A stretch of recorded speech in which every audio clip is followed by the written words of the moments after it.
Oui, bonjour frères et sœurs. Je vais parler de l'orgueil et de l'humilité. Je prie dans le nom de Jésus que ce que je vais vous dire, vous l'imprégniez dans votre tête. Que ce soit le fardeau de votre vie.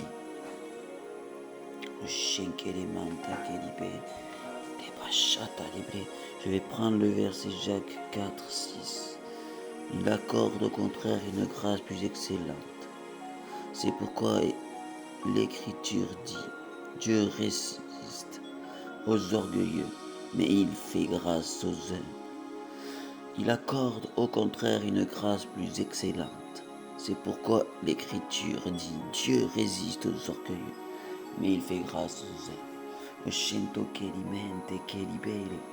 Je prie dans le nom de Jésus que toute trace d'orgueil qui puisse venir par tout acte fait, par toute réussite, par toute chose que vous avez faite, qui ont porté des fruits, que vous pensiez que ce ne s'est pas fait par votre force, mais que c'est fait par la force de Jésus-Christ, et que vous fassions des œuvres pour Jésus-Christ et non pour nous, que nous ne prenons pas à notre compte tous les actes faits, toutes les délivrances, toutes les paroles données, toutes les paroles de sauvés, tous les gens sauvés, que nous ne pensions pas que nous l'ayons fait par nous-mêmes.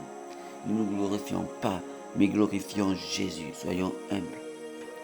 Arrivons humblement devant le Seigneur et disons, tout ce que j'ai fait, je ne l'ai pas fait pour moi, mais je l'ai fait pour le royaume. Je l'ai fait pour aider les autres.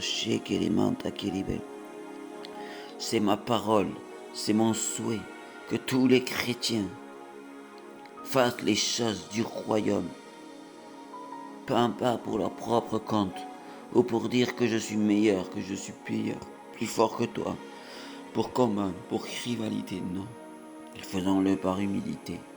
Juste pour voir les gens sauvés et voir des gens heureux, des gens qui ont le sourire et des gens qui viennent à Jésus-Christ pour ne plus être morts à la vie, mais ressuscités à la vie, chez Téléba, pour pouvoir entrer dans le royaume du Jésus-Christ de Nazareth, de Dieu le Père.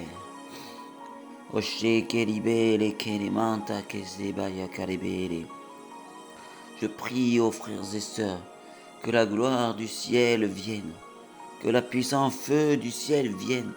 Je prie pour un réveil où les gens viendront par amour pour le Seigneur, prier le Seigneur, viendront par amour crier Jésus, Jésus, Jésus, Christ, mon époux, notre Sauveur. Venons humblement. Et je voudrais vous dire, frères et sœurs, le royaume n'est pas là-haut. Car nous sommes là-haut et vous êtes là-haut aussi. Si vous avez reçu le baptême du Saint-Esprit, vous êtes assis là-haut dans le ciel, par le Saint-Esprit, par l'Esprit de Dieu qui vit en vous. Car nous sommes le temple du Saint-Esprit. Donc le Saint-Esprit vit dans votre cœur et dans votre esprit. Dans votre conscience, l'Esprit de Jésus-Christ vit. L'Esprit de Dieu le Père vit. Car Jésus-Christ est la parole vivante de Jésus-Christ qui s'est fait chair pour venir nous sauver de tous nos péchés. Et le Saint-Esprit est l'Esprit, un morceau de l'Esprit de Dieu qui est venu habiter en nous pour que nous puissions avoir la clé qui permet de nous asseoir et d'ouvrir les portes du ciel qui peuvent nous permettre de nous asseoir dans les lieux célestes, dans le royaume du ciel éternel. Donc levons-nous pour proclamer la vie, pour dire que nous pouvons recevoir la clé du royaume de Jésus-Christ, qui est le Saint-Esprit.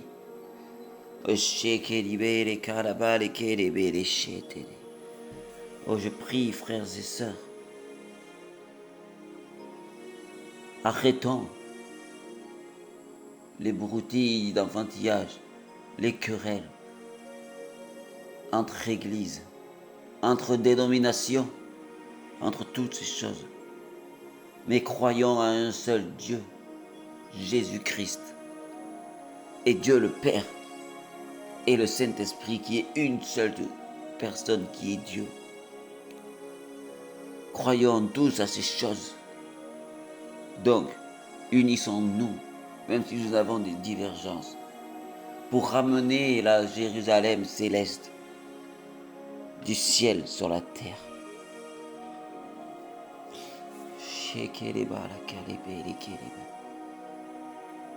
Et crions à l'ouverture du ciel par le feu du Saint-Esprit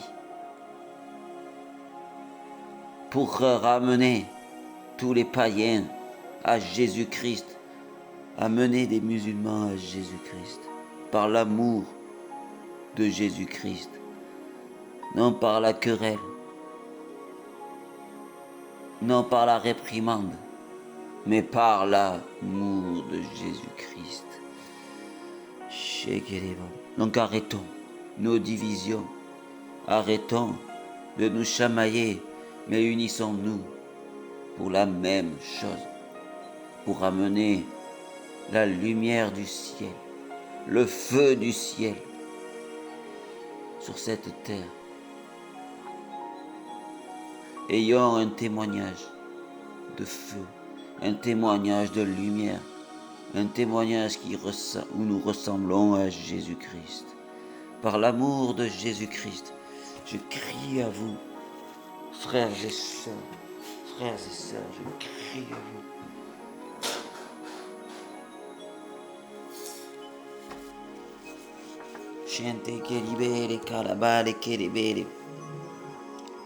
Je fais cette prière. Oh, shekelemanta kelibele, shekelebe. Je libère le feu du réveil, le feu du rassemblement de tous les chrétiens. Dans ces temps, les temps qui arrivent, les temps difficiles qui arrivent, crions au réveil. Le réveil doit arriver et va arriver, mais crions, frères et sœurs, unis comme une seule voix, comme un seul peuple, le peuple du ciel, le peuple du royaume. Prions ces choses et nous verrons la paix du ciel, le feu du ciel venir comme un doux murmure, vous remplir d'un feu brûlant et puissant qui réveillera par de doux murmures les consciences des païens et des chrétiens qui veulent se diviser. Arrêtons de nous diviser. Et ne soyez pas attristés, vous dit le Seigneur. Ne soyez pas inquiets, vous dit le Seigneur. Si vous êtes en Jésus-Christ, vous avez la victoire sur toutes choses. Et je vous dis, les tribulations qui doivent arriver, si vous êtes ancrés dans le Seigneur Jésus-Christ de Nazareth, que vous avez la porte, que vous rentrez par la porte de Jésus-Christ de Nazareth, dans cette bergerie, dans ce chemin qui est Jésus-Christ, si vous rentrez par la porte de Jésus-Christ et que vous demandez le Saint-Esprit, par la foi et non par la loi, vous aurez la vie éternelle. Et vous aurez la vie éternelle en Jésus-Christ. Donc levons-nous unis les uns pour les autres. Donnons par amour et non par orgueil toutes les choses que nous faisons. Pas pour qu'on soit mieux vu, mais pour que le royaume et Jésus-Christ soient plus connus. J'ai ainsi prié, frères et sœurs, continuons à faire ces choses. Amen.